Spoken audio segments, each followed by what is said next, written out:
Welcome to the Engineering Room, a monthly series of long-form conversations with influential people from the software world.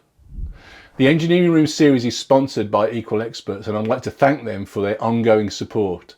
So if you'd like some help building some great software or are interested in finding a great place to work, do check their links in the description below. This is the second time that my guest today has been in the Engineering Room. I'm very happy to be talking with an old friend of mine and Java expert, Trisha Gee. Trish currently works for Gradle, but is also an active member of the Java user group community. She previously worked for JetBrains and currently has an excellent book on the use of my favourite Java IDE, JetBrains IDEA. Trish and I worked together some years ago on a project to build one of the world's highest performance financial exchanges. So it's always nice for me to catch up. But there's also another important reason for Trish's presence today. I'm delighted to say that Trish is going to be joining us as a presenter here on the Continuous Delivery channel very soon. Welcome, Trish. Thank you. Thank you for having me again. It's a pleasure. So your first video on the channel is in the can already and looks great and will be out on the 28th of February if everything goes to plan, which it doesn't always, but I think it will this time. So what's the topic and what do you think are the themes that you'd like to explore in your content on the channel? So the topic of the first video is, it was obviously meant to be a little bit controversial of like, does testing slow you down? Which I know is something that... You're gone, banished. Yeah, exactly. I know that I was a bit worried that you might be like, let's not talk about that because we need to do tests. But of course, the point is that we do need to do tests. But as developers, we do sometimes feel blocked by the testing process or by the limitations placed upon us by the organizations or our tool set or whatever. So I really wanted to explore a little bit about like what slows us down when we're testing and what perhaps should slow us down. I mean, I don't want to give away too much of the video, but like, testing is going to take some time if you want to do it correctly. And the other thing I didn't really want to do is I didn't want to talk about like why we need to do tests because like, let's assume that we need to do tests. It's a good thing. We should definitely do tests. Yeah. I'm just going to release my software into the wild without worrying whether it works or not. Right. I was having a conversation yesterday with someone else on another webinar, actually, and they were saying like one of the ways that they've seen people speed up their build process is by skipping all the tests. You're like, okay. Mm-hmm. Good. It's that short-term thinking. I always think it's a bit like thinking I can save 5 minutes a day by not brushing my teeth, but my teeth will fall out. And that's going to cost more later. Yeah. So I always think of a lot of the practices that we talk about on the Continuous Delivery channel as more like an investment. So yeah. In the moment, it might feel like they cost you a little bit more, but in the long run, and software is a game that plays out in the long run, they will save you a lot of time. If I spend my time today writing crap code, then tomorrow I'm going to be presumably writing crap code again tomorrow, but also trying to fix the problems that I introduced today, and that's a cost, and people don't factor that in, I think, very often. Yeah, and I think one of the challenges that we do have when we're writing tests is writing tests for existing code. Like if you have a legacy code base, even if legacy is 6 months old, writing tests like afterwards is so much more difficult for so many reasons. And it does make sense to kind of invest that time now because it's just so much harder later. And you are going to have to do it later. You will have to test it later, whether you write the tests or you have some manual tests or whatever. Like you are just putting off the inevitable. Yeah, and that idea of the test first thing is really the same as Edwards Deming was talking about when he was talking about lean manufacturing back in the 40s and 50s, is that you have to build quality into a system. You can't inspect it in after the system's there because it's already low quality if it is low quality. So we've got to find a way of introducing the quality at the point where it matters, which is when we're building the software, and that's what TDD is, it seems to me. And you're right, though, that I think one of the important things that you mentioned then was that it's too simplistic, it's too naive to assume that it's always easy. It's not. Sometimes it's hard, sometimes it's difficult, but but the trick is to, if you're starting something new, find ways to make it easy. If you're doing something old, find ways to minimize the amount of work that you have to do to kind of shore up the mess that you made before because you weren't doing enough testing. Right. Right. One of the things I like about the automated tests is one of the things I find difficult about writing production code is all those questions I ask myself, like, how does this work? Or what happens when you do this? And what about Yeah. this? And I often get quite blocked and overloaded by all those different paths I could take. And I find testing helps to simplify that because I would just write all those down as a set of these are the things I thought about and these are the decisions that I made. And Yeah. this is the approach that I took instead of like changing my mind 16 times and then having to write something down somewhere else, which no one else will ever read about why I did it that way. Yeah, I was kind of, I was kind of on the peripheries of the invention of behavior-driven development, and that was one of the ideas then. So I think the first, so Dan North and I wrote the first version of the description of behavior-driven development on a little wiki, and amongst the first words that we wrote was it was about getting the words right. And I think part of the problem with test-driven development is that it's less about testing than it Right. is about specifying what it is that we want the software to do. I Right. don't want to test my software and make sure that my software does what my software already does so much as making sure that it does what it's meant to do. Yeah. That's Yeah. the And that's why safer I like protection. exactly. And I liked when we were working together, our test usually started with should, because I do like that way of it should Yeah. do this. And you're like, okay, Yeah. it should. Not like test one equals one. You're like, okay, fine, until it Yeah. doesn't, but it should give you these results when you do this kind of thing. And the given, when, and then, which is also a damn thing, right? Like Yeah. the given, when, and then.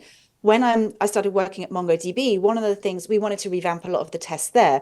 And one of the first things I did is I brought in the idea of given, when, and then. We use Spock as well, but it's not necessarily about the framework enforcing it. But like we had these big test methods, and a lot of them are integration tests because they integrate with MongoDB. And once we separated out, okay, this is the setup. This is the thing we really are testing. And these are the assertions that we're making. It made our tests much easier to understand. And it made Yeah. it much easier to understand when they fail, like what failed. Was it set up because something has changed in the way that you're going to configure MongoDB? Or was it an assertion which implies that the behavior is not correct? Yeah, and and often when I'm teaching it, I will recommend to people put a comment in the test where you just say given, when, and then, and Yep. then fill in the gaps in between the comments. Yep. Exactly. I love Excuse it. me. Yeah, there's a lot of good stuff that the BDD originators came up with, Dan North and Chris Matz. Really simple ideas, but spot on. They kind of nail what's really important. And one of the things that I like about the given, when, then thing is that kind of defines your minimalist test. You know, Right. the ideal test is 3 lines of code. Given Right. this, when this happens, then that should be the outcome. That's Exactly. your, that's it. We found when we did it with MongoDB tests, it was really with these big test methods, when it was difficult to figure out what was the given, when, and then, we realized that this is like 4 or 5 tests into one. Yeah, Like, so it really simplifies, like, this is the thing I'm testing. This is the thing I care about. I'm not kind of piggybacking off a similar kind of setup and then changing a thing and then testing something else. And then, like, no, yeah, given, when, and then, given this, then this, then yeah, this. yeah. One reason to fail is kind of a nice way of thinking about it as well, I Yeah. think. Yeah. Yeah, exactly. And here's one of my other pet peeves about tests. We could talk all day about tests, and I'm not going to do that. But one of my pet peeves about tests is I do have a presentation about tests which I'm giving at DevNexus. I've already given it at DevOps Belgium. I'm going to do it at DevNexus as well. But one of my pet peeves is bad naming of tests, because when it fails, like you're sort of saying, like when it Yeah, fails, I want to know why, probably, yeah, or at least have some sort of inkling as to, if this fails, then is it because perhaps perhaps the behavior really did change and that's kind of fine, or yeah. our assumptions have changed, or, oh, you know what, the hard drive's gone out and everything's broken. Yeah, But yeah. One of the nice properties of a good test, I suppose, is it's kind of screaming at you the reason what went wrong. It's telling you instantly at the moment at which it fails. You go, oh yeah, I know what's wrong with there, right. there. That's what you'd really like. Yeah, exactly. And the thing I found that when we were working together is it's not so much about like when it fails locally, because you kind of already have that context in your head. Yeah, When it fails on CI and you see a list of failures and you see yeah, the list of method names, that usually gives you an indication of, oh, login must be broken, or, the risk calculation is off because everything yeah, here says the word risk in it. yeah. So we spent a long time talking about your starting point for videos. What other things do you want to be talking about, and topics do you want to cover, do you think? So I will be talking a bunch of productivity stuff because that's kind of what I'm doing at Gradle. But I mean, the reason I'm doing it at Gradle is because I realized that's something I really care about. Like the reason I do a lot of stuff around the IDE is because it's about productivity, and it's about productivity from my point of view as a developer, not from my company trying to squeeze more lines of code out of me. I was But just going like, to say you don't mean the McKinsey scale no, of I don't mean like evaluating developer productivity. exactly. I don't mean like trying to figure out who's a better developer because I'm more productive than you. I mean, like, I've worked at a lot of places where when I was not productive, I was unhappy because I Yeah, was doing things like, 3-hour release cycles, or tooling which gets in the way, or like not understanding. I've worked at a bunch of places where I would have like a text pad full of commands that I would run to do stuff because I didn't really yeah, understand how things worked, or I hadn't automated things, or, so I feel very strongly about how I, as an individual developer, can be more productive and in a way that makes me happy. yeah, Like the yeah, yeah, the thing I love about IntelliJ IDEA is that IntelliJ IDEA used to have the tagline of develop with pleasure. And that's how I used to feel when I used IntelliJ. I'm like, oh, right, yes, I don't have to do any of this rubbish.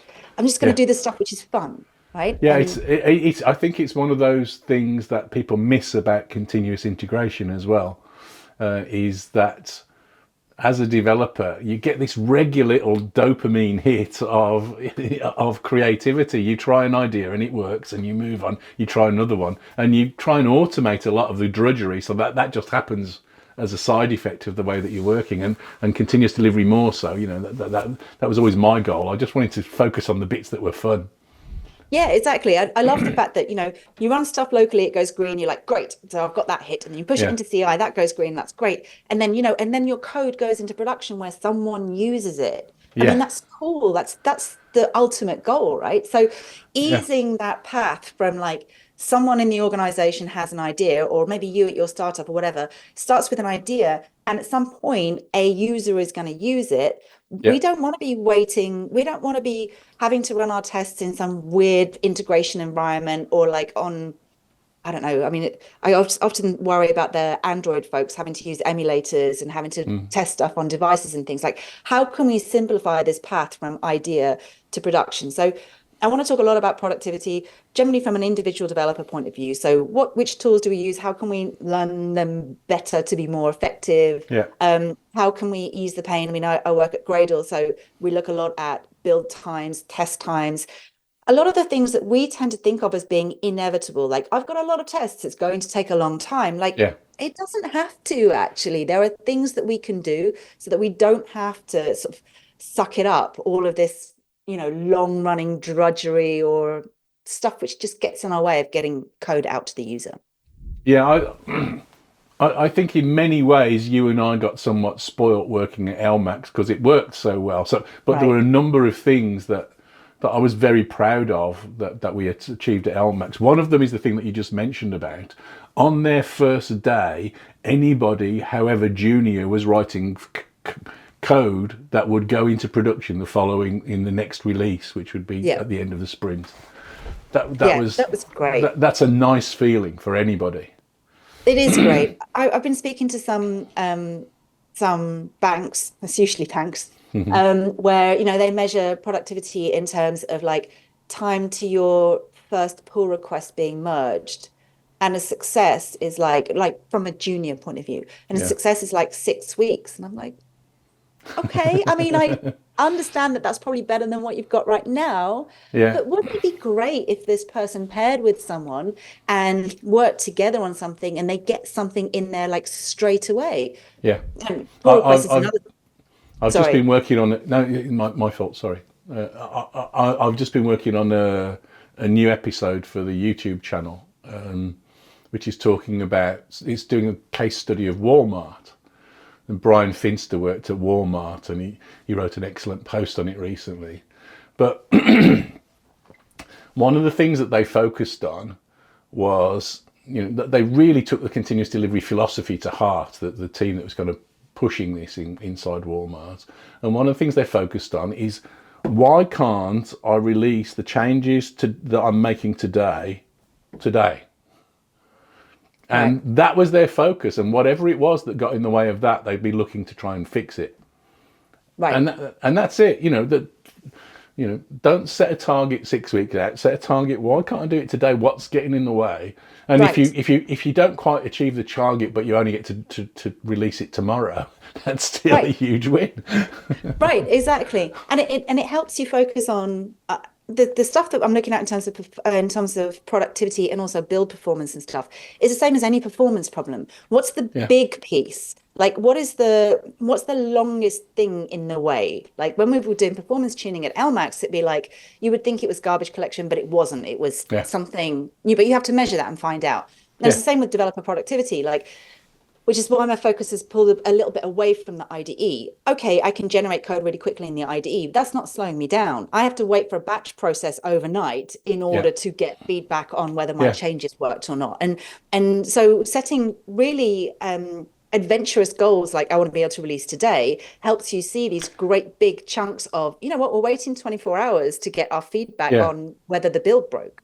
And I think it gives you nowhere to hide. I think that one of the problems with, I'm sorry beating up your bank, but the setting a 6 weeks target is that feels more normal.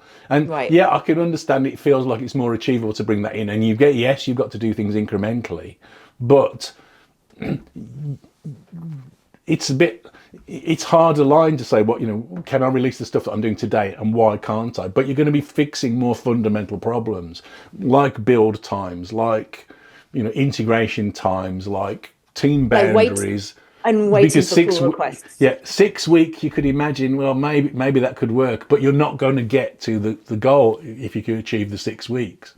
So it's a difficult thing, because I also don't like stretch targets very much. I like things that are realizable, but trying to focus in on what makes sense, and it makes us feel productive and able to, as you say, enjoy life more by doing the more creative bits of our work, I think, is the way that I think of it.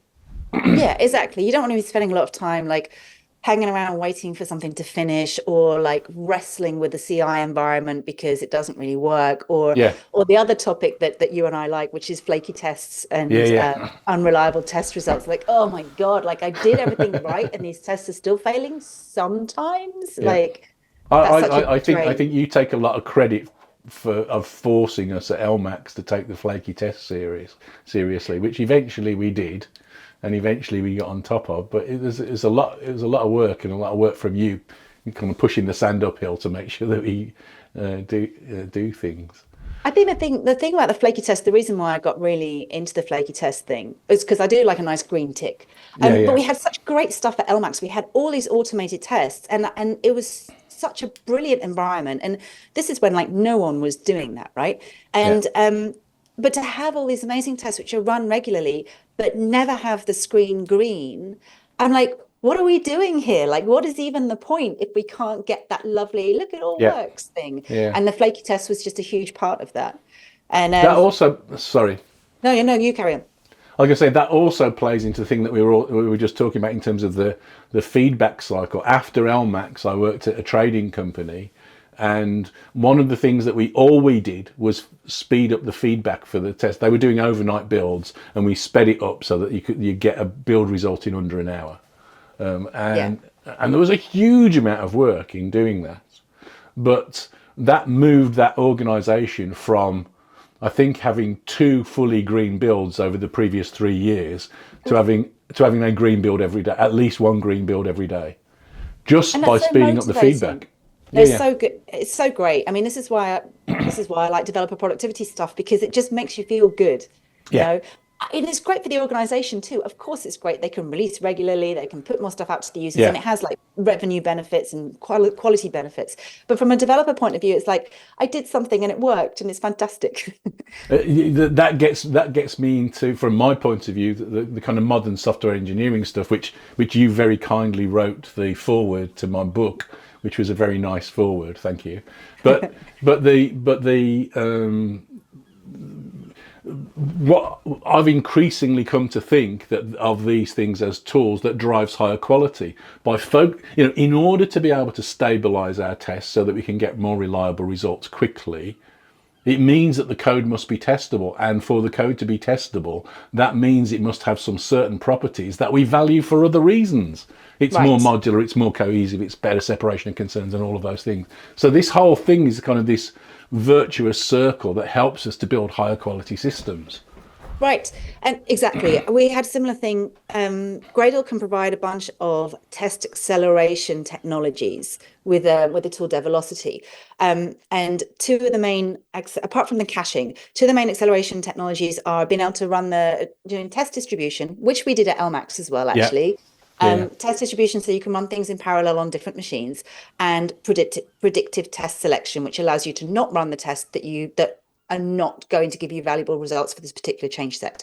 Now, that's great, and that speeds up your tests. But in order to do those things effectively, your tests need to be well separated. They need to be not like running on top of each other. They need, all of the yeah, good engineering practices. So, like you said, like if you've done things properly, then everything gets easier. You can speed stuff up, you can parallelize things, you yes. can, you get clear understanding when things go wrong, why they go wrong, you get more reliability, everything just gets better, which is one of the reasons why I like to focus on testing, because I do feel like a lot of organizations still think and testing instead of thinking, no, like the testing is the key thing. It's the Yes. thinking about what it should do, writing it down, automating it, and treating it like a first-class citizen, whereby the tests have good separation of concerns, and Yeah. all the things that we value in our production code are at least as valuable in our test code as well.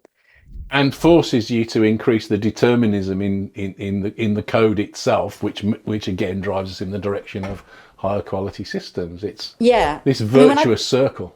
when I think about flaky tests, I think about the fact that when we addressed one source of intermittency at LMAX, we found a problem, a race condition in the production code.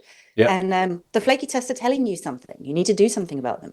yeah, yeah, yeah, yeah, yeah. Let's so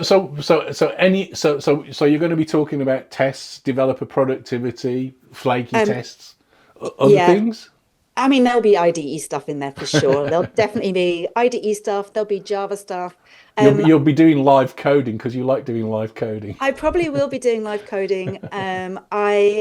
I might use it as an excuse to look into some of the newer stuff in Java. So when I was at JetBrains, I did a whole bunch of like stuff on new features in Java because it was fun, and it fed in nicely to the IntelliJ stuff.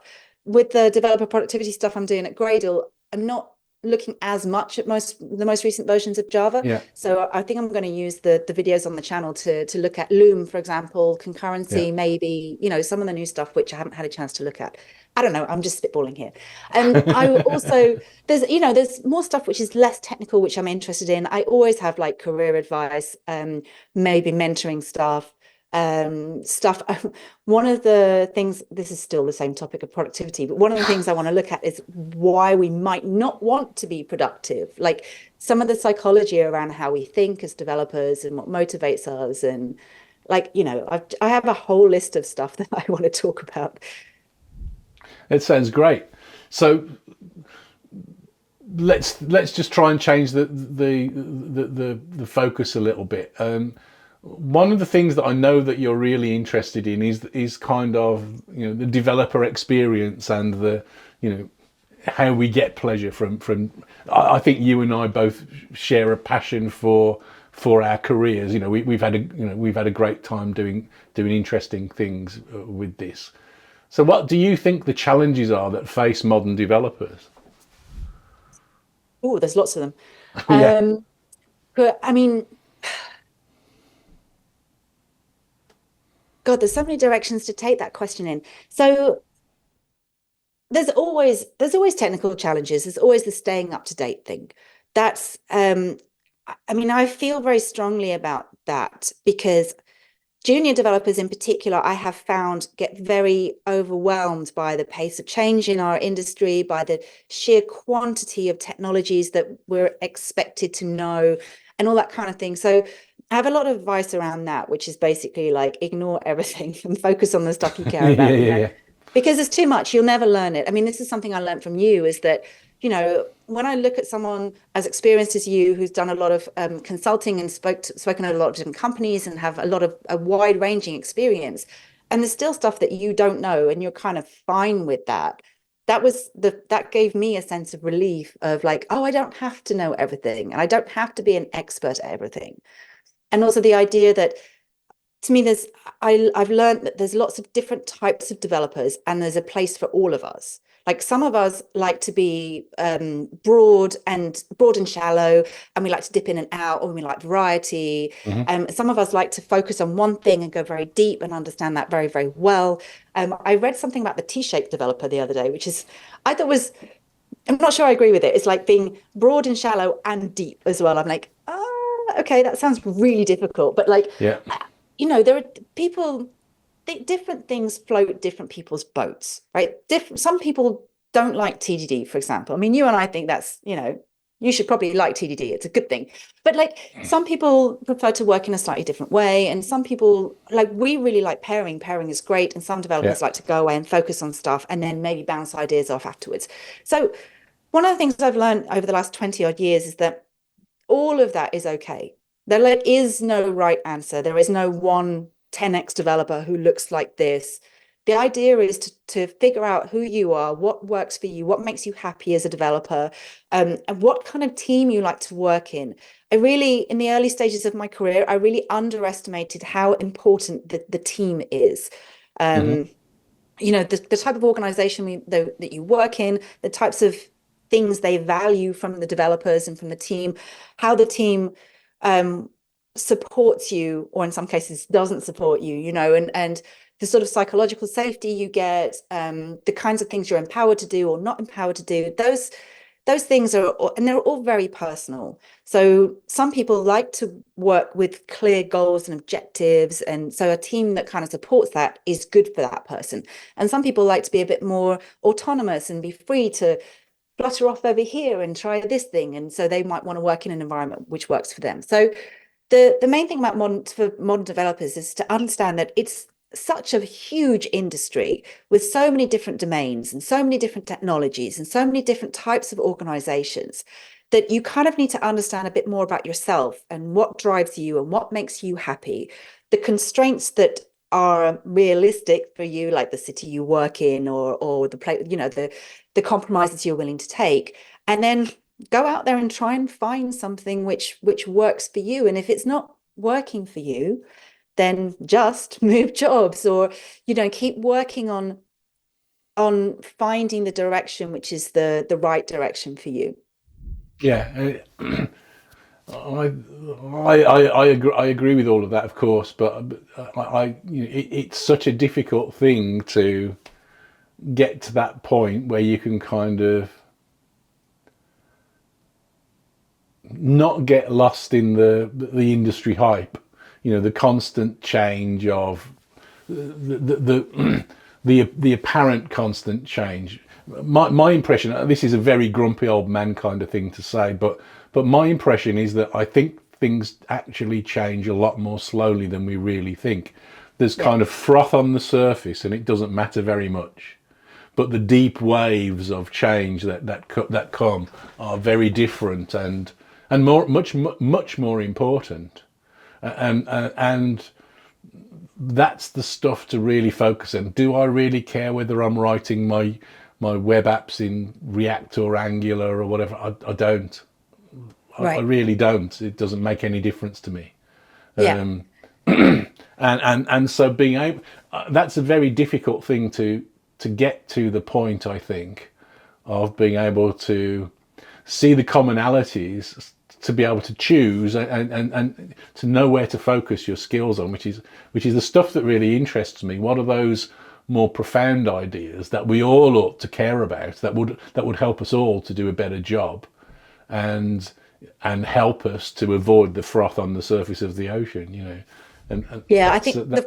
the froth is so distracting. I think Yeah, that, everyone's always looking for the next big thing. yeah, And the internet generally has to have new things every day because that's what drives things like, yeah, social networks and news cycles and things. And like you said, it was really interesting what you said about the froth and the big waves. I think the big waves that come are not necessarily the things that everyone is telling you are going to yeah, be the big things. So, I mean, sometimes they are. I think that when Java 8 came out and we had lambdas and streams and we talked about adopting functional paradigms, hmm, I one of the things that I took out of that is that it wasn't going around talking about functional programming for Java programmers, because that was really distracting.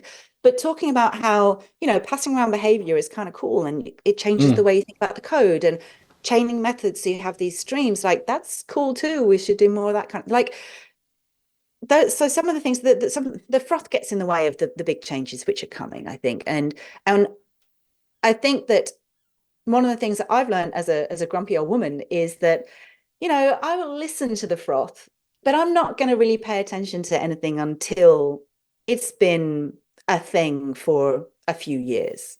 yeah. Like I can't. AI is a good example of that. Like Yeah, AI yeah, is the froth at the moment, and I'm convinced that AI has a place in the developer toolkit going forward. But yeah. I'm also convinced it's far too early to say what that looks like or how it impacts our jobs. Yeah, yeah, yeah, and it's definitely going to, and I think it probably already is, but it's not there yet, and there's lots of interesting data points which so I read something that a physicist said a little while ago, is that you know when they know the answer because there's one book on the shelf about the topic. Right. And at the moment, there's everybody's talking about AI and has different angles. That means that we don't know what's going on yet, Yeah, no, which I that's think is true. interesting. Yeah. Yeah, And it's interesting as well because I sometimes get asked for my opinion on AI, and I give them my opinion and they write it down and they publish it. And I'm like, I mean, who the hell am I? yeah, yeah, I haven't yeah. I have used it. I do have an opinion, and I actually studied AI at university, but like until teams are using it consistently, until we've seen a lot of stories from a lot of different places, like Yeah. everything else is just words. Yeah. And it's such a huge change. I think a lot of the stuff that we talk about in the narrow sense about the impact of AI in software development will kind of be washed away by the impact of AI everywhere else, because at the point at which it can sensibly do all the things that a software developer can do, it'll be doing all the things that anybody can do. It'll be doing all the things that the CEO can do, or the financial officer, or everybody else can do as Yeah. well, because it will require human levels of intelligence. I've come to the conclusion that a large part of our job is figuring out what the problem is that we need to solve. And so Right. exploring the problem and understanding that problem solving ability takes huge amounts of kind of contextual knowledge and knowledge of the world. And so when AI can do that, then Right. up until one of the things that we're doing now with the tools is, it seems to me, is that we're just raising the level of abstraction on the programming. So we're instructing the AIs in such detail to write a program for us in English in our case, that we might as well be writing it in a computer language almost. Right. And I Right.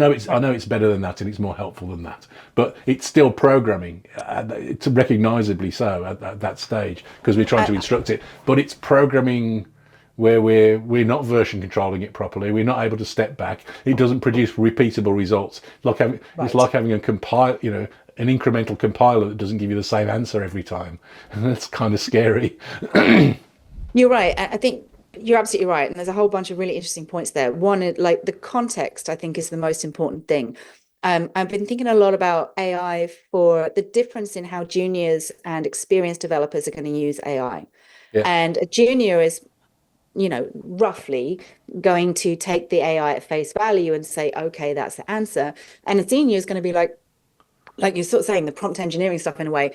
Okay, I see that solution. Can you make sure it works for distributed systems? Can Yeah. you also, add that the user's stupid and doesn't put in the right, and Yeah. they're going to provide all that context, all that it depends stuff Yeah. that is what senior engineers are really good at. And on the one hand, I think it's kind of nice because I think it starts to shine a light on the real value that developers bring. Yeah. Yeah. All of this, it depends, all the decision making, all of that context. But on another hand, I think that until we can get better at understanding that and then teaching it to juniors, we're going to start thinking, well, we don't need junior devs anymore because we have the AI to do that. And then Yeah. all the senior devs will die out and then there'll be no more developers. And whether the AI's got smart enough to take over that job as well, who can tell? Right. But that kind of loops around to what we were saying before, because other people have, I've had conversation with other people about this, but a large part of the way that you just described what we're doing when we're doing the prompting of trying to describe an algorithm that we like to or a system that we like to create is the same kind of stuff that we do when we're writing acceptance tests and Right. an executable specification. We're trying to specify the problem accurately enough to define the context, and then the AI evolves a solution to meet that context. So maybe this is a way of reinforcing acceptance testing and BDD thinking and building it into the development process. It's interesting because I think that, circling back to the idea that there are certain types of developers who don't like to write tests, Yeah. I'm starting to wonder if there's certain types of developers who are going to feel a bit threatened by the AI because the AI is doing the bit that they like, the code production, if you like, and they haven't yet learnt that the difficult thing that they're doing is the conversations with themselves. Okay, what if it does this, and what happens when I do that? And yeah, I don't know, but maybe shining a light on that is part of our evolution as developers. Like, we were always doing this. This was always part of our job. We just thought that we were writing code when in actual fact we were making decisions and, codifying those decisions. Yeah, it's that sense of what we do is problem solving rather than coding. It's Right. It's the distinct, and the coding's important. I love coding. I enjoy the process of trying to capture my ideas accurately enough. In the same way that I like using, I'm currently addicted to Brilliant, the educational tool, because I'm just playing with maths problems all the time, just because it's fun, and it's the same kind of puzzle solving hit that I get from writing code. I like writing code for that reason, but that's not where the value is. That's the easy part, it seems to me. It is the rest of it. And getting back to what you said earlier, which is it's also a team game, and being able to, certainly professional development on the whole for most of us these days is a team game, and it's about finding ways to organize ourselves and collaborate with people to be able to do a good job together. And I get a lot of pleasure from that as well, when it works anyway. Yeah, I think you're absolutely right. And I think one of the things that made me sad when I thought about AI is I don't really want to pair with the AI. Yeah. I want to pair with someone ideally who's smarter than me and go, I had this thought. Like, what do you think? No, that's dumb. You shouldn't do that. Yeah, absolutely, and that opportunity, but that I guess there'll be a point when they're smarter than us, so maybe that'll work. Maybe, and then they can just do it all, and then we can all retire. Yeah. I saw somebody else say something that I've been saying for a little while, kind of half jokingly. I'm fairly convinced that at the point at which the AIs do take over and they're writing all the code, they'll be practicing continuous delivery because you need that feedback cycle. You need the loops, even if you're incredibly smart like an AI. I'm fairly sure that's what will happen. I mean, AI is a learning computer, right? They need the output from the thing they did as input to figure out whether they did it correctly or not. That's a good point. Yeah. So a couple of other provocative questions to ask you. So for a long time you've been part of the Java user group community. And as you said, particularly when you were at JetBrains, you were very closely tracking the evolution of Java and so on. And Java's become the new COBOL in many people's minds. It seems to me it's Java these days. I can remember when Java was new, and now people are talking about Java legacy systems and all of Yeah. that kind of thing. So is Java outdated? Is it dying, or is it still an important thing in the world? Do you think? I think I I know mean, what I think the answer is.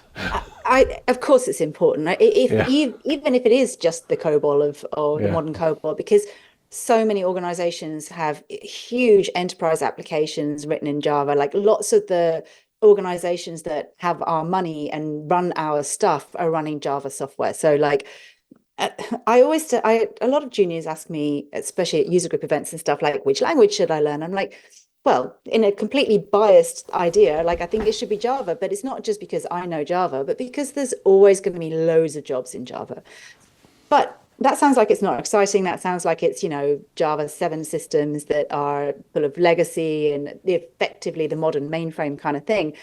And it's not really the case. Like Java, there's new versions of Java every 6 months. Java has been evolving very quickly since Java 11 specifically.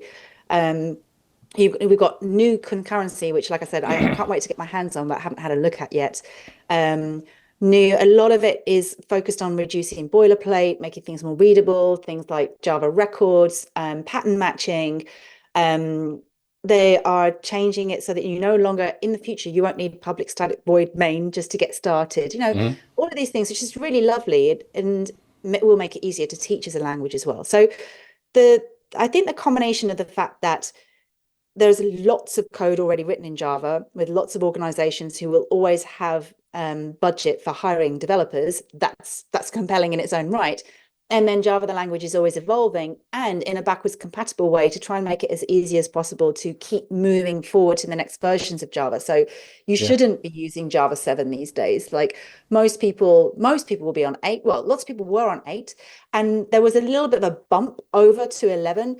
And I think a lot of organizations have already taken the hit of moving. So now it's kind of even easier to keep moving to the most recent versions.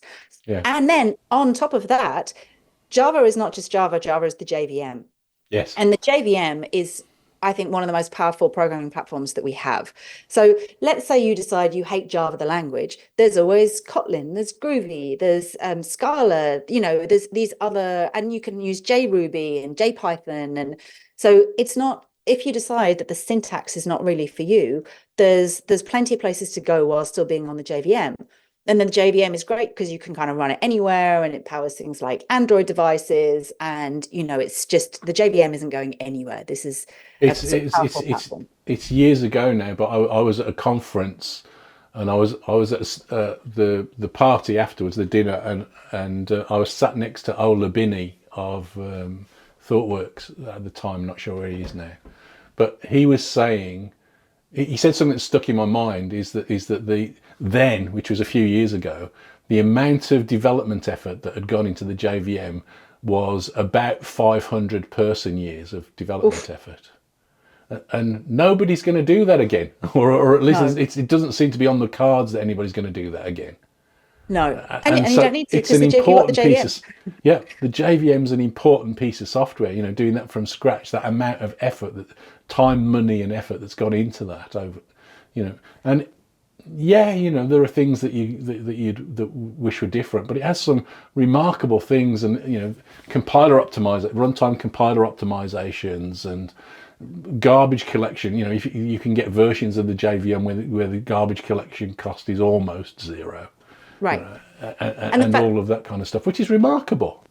And there's multiple garbage collectors now, so we don't have to Yeah, mess around tuning the garbage collector. We just pick yeah, one off the shelf which works the way that we want it to. I love that because when I was working in London, 15 years ago or so, all the interview questions were around tuning the garbage collector and understanding that. And now you still need to understand what garbage collection is and what the trade-offs are. But instead of having to like tune things and tweak things, you just go, well, I'm going to use ZGC, or I'm going to use, whichever one, yeah, what is it, Shenandoah, or whichever one optimizes for the thing that you care about. Um, or use a different, because the other thing about the JVM, of course, is that it's not all about Oracle. We have Azure, we have Red Hat, we have like a whole bunch of other vendors Yeah. who can give you support and give you a different JVM, but they all behave in a predictable way with Yes. things like performance optimizations, which I love the fact that the JVM can optimize the performance for you. So whenever you see C programmers coming to the JVM and they write kind of weird code because it's more optimal, you're like, no, but Yeah. like the compiler has no chance of optimizing that. Like, just Yeah. let it do its job, right? Yeah. Beautiful code, and it will do the right thing. Yeah. That was one of the deep things the surprising things, I suppose, that I learned to LMAX was that, the fastest code is the simplest to read. Right. because then the compiler can read it and it can optimize it for you. Right, exactly. I love that our code at LMAX was like small classes, small methods, readable, Yeah. limited branching, and that made it fast. And again, back to your virtuous cycle, good Yeah. engineering practices lead to better stuff. Like, Yes. it's just, and I think that's why I liked your book. I'm going to pivot a little bit and talk about modern software engineering. What I loved about it is that suddenly all these things because I studied computer science at university, and and I studied loads of stuff so I can pass interview questions and get jobs and stuff. And all this stuff that I kind of read in a dry way, in a kind of like academic way, you kind of put it into the context of, and this is why we care about it, and this is why it's good for us as developers. And I was like, oh yeah, I want to write code that like conforms to solid principles or whatever, whatever it was. Like, it was really motivating to understand why I like writing code the way that we did at LMAX, and why it's nice to have pretty code, and what pretty code looks like, and why it's pretty. Yeah, absolutely. So I think we both conclude that Java's not dead. It's not dying. It's going to be around and important for a long time. There's another thing. I think you said a version of this earlier on in the conversation as well. Somebody once, it was around the LMAX time, but somebody said there's a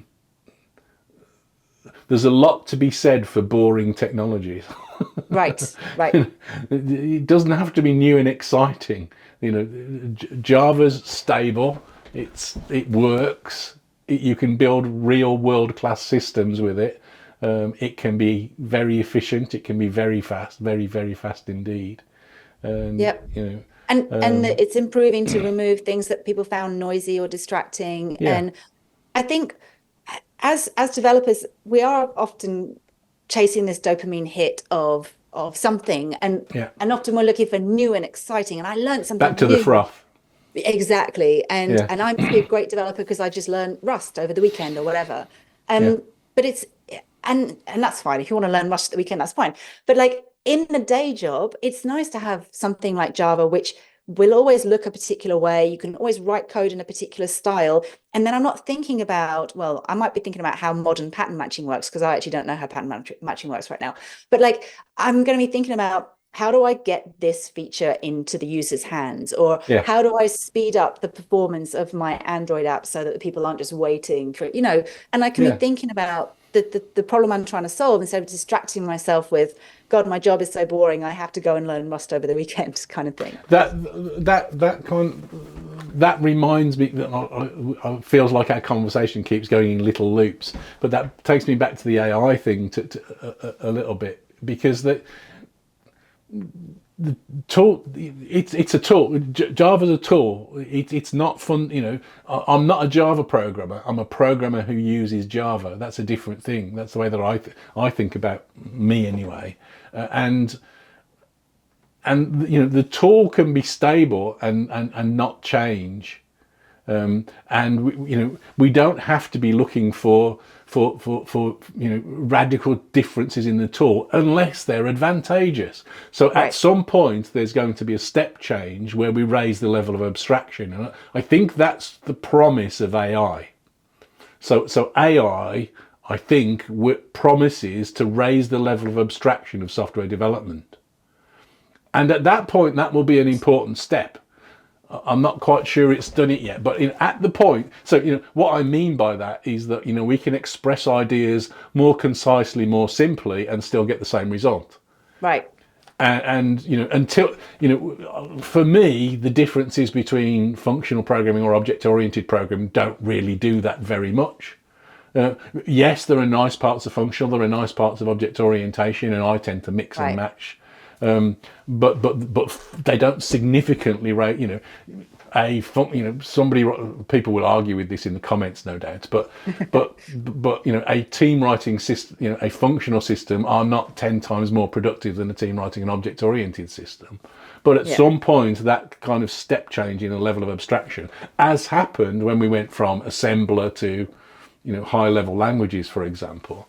At some point, we'll find a version of that. But until then, I'm less interested in the minutiae of language change, if I'm honest. Yeah. Yes, some of it's nice. Some of the things I like, but it's not at the forefront of my mind. A lot of it's nuance, isn't it? And nice to have stuff. I agree, and I think that the AI point. I've been thinking a lot about how I would use AI, and one of the things that stuck in my mind is, let's say I wanted to write a back-end application in JavaScript, which, I don't know if I'd want to do that, but I could ask AI, like, I know what my program would do if I wrote it in Java. I need a server with sockets listening on, and it's this shape.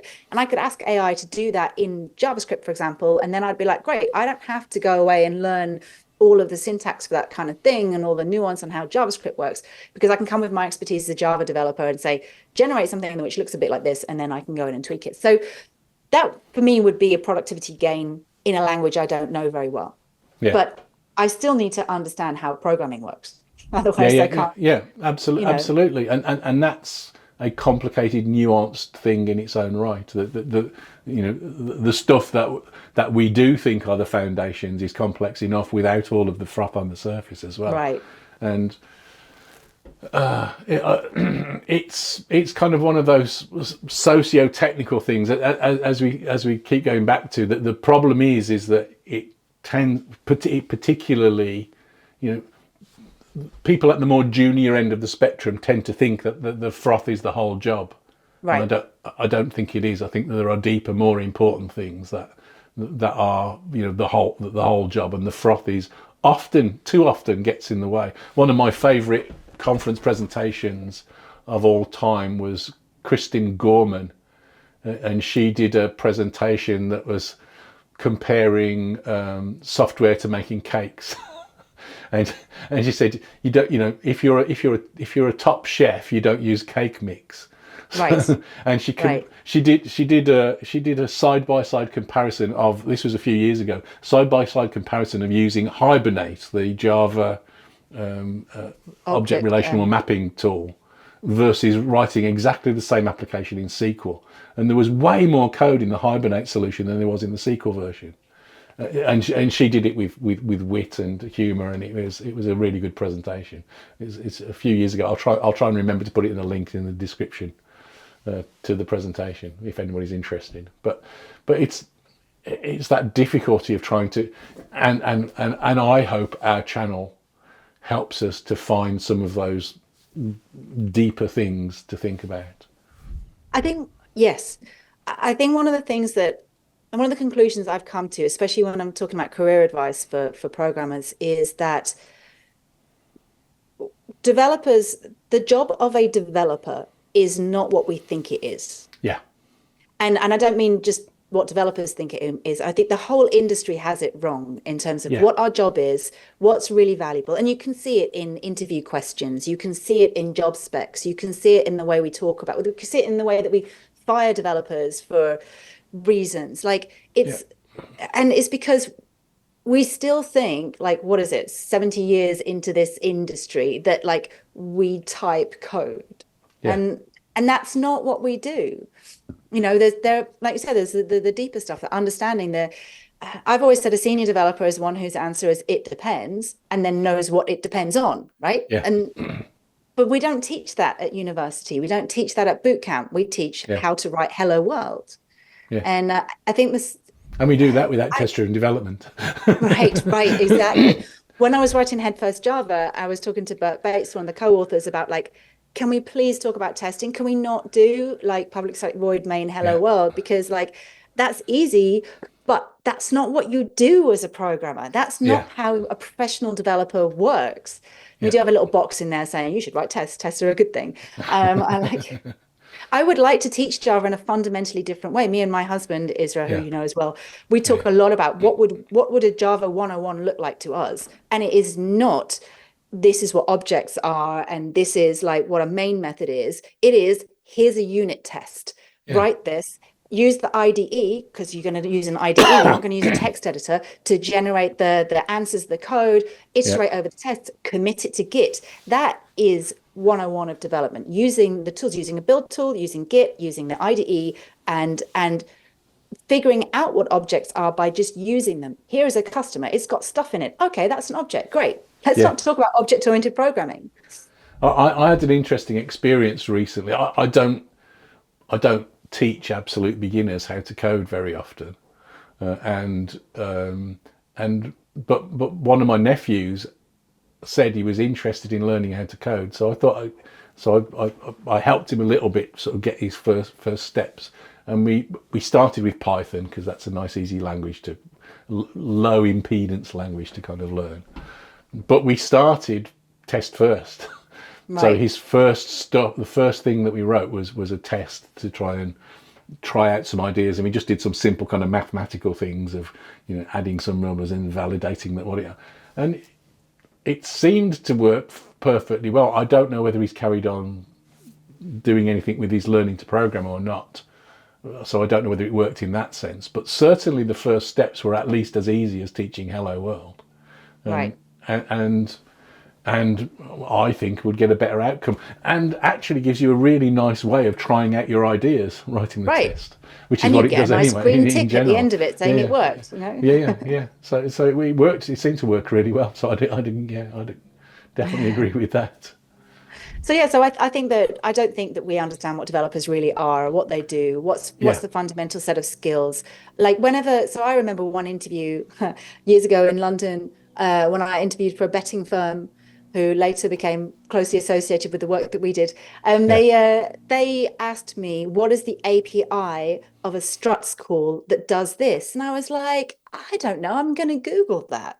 yeah, And like I failed that interview because I didn't know the API of something. When in yeah, actual fact, working for an organization like that, the key skill is asking the business users, what is it you really need? Do you yeah, really want that? What are you trying to achieve? What is the pain that the users are feeling? How can I work within the existing system to make that better for our end users? yeah. Absolutely. And I there are some people that I know that hold all of those sorts of things in their heads. I don't think that's what makes them better programmers, though.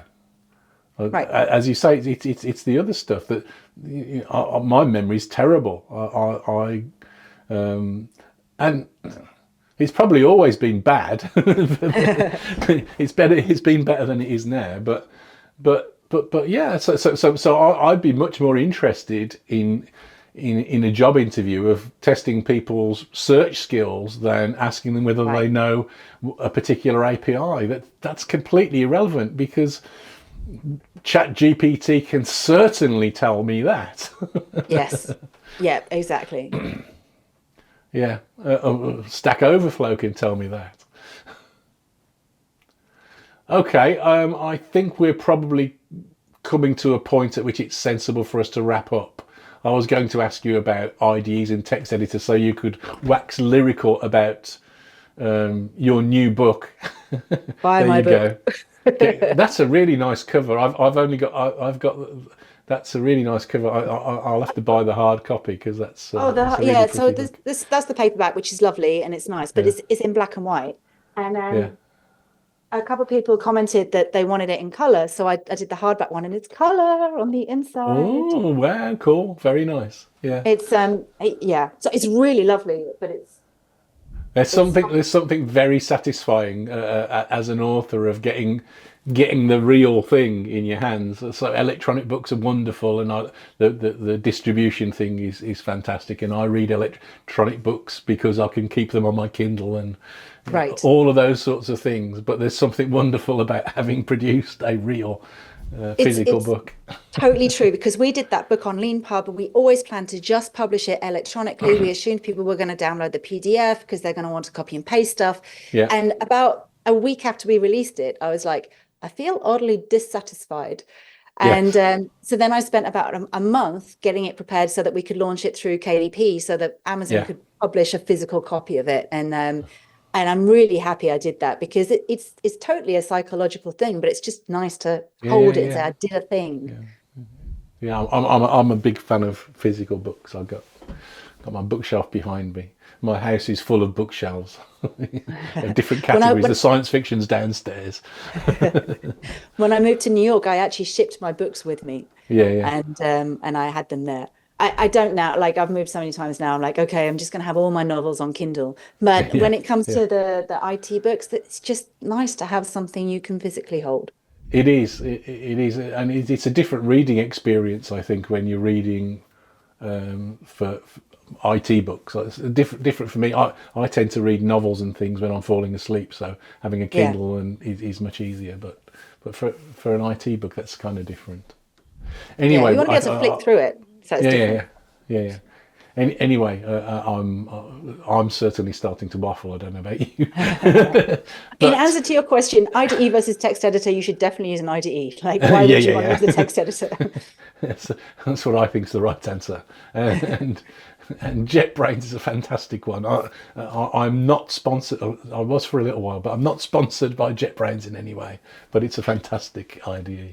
And I'm not sponsored by them anymore, and I'm still going to talk about IntelliJ IDEA, because, like, honestly, why would you not use an IDE like that? And I know a bunch of people who work as like builders and electricians, and Yeah, in the trades. it's like power And tools. Yeah, exactly, and they buy the power tools that work for them, that they enjoy, and they invest their own money in it. And as yeah, yeah, developers, we tend not to do that, and it's dumb, because they're really not that expensive, and yeah, it just makes our job so much easier and more enjoyable.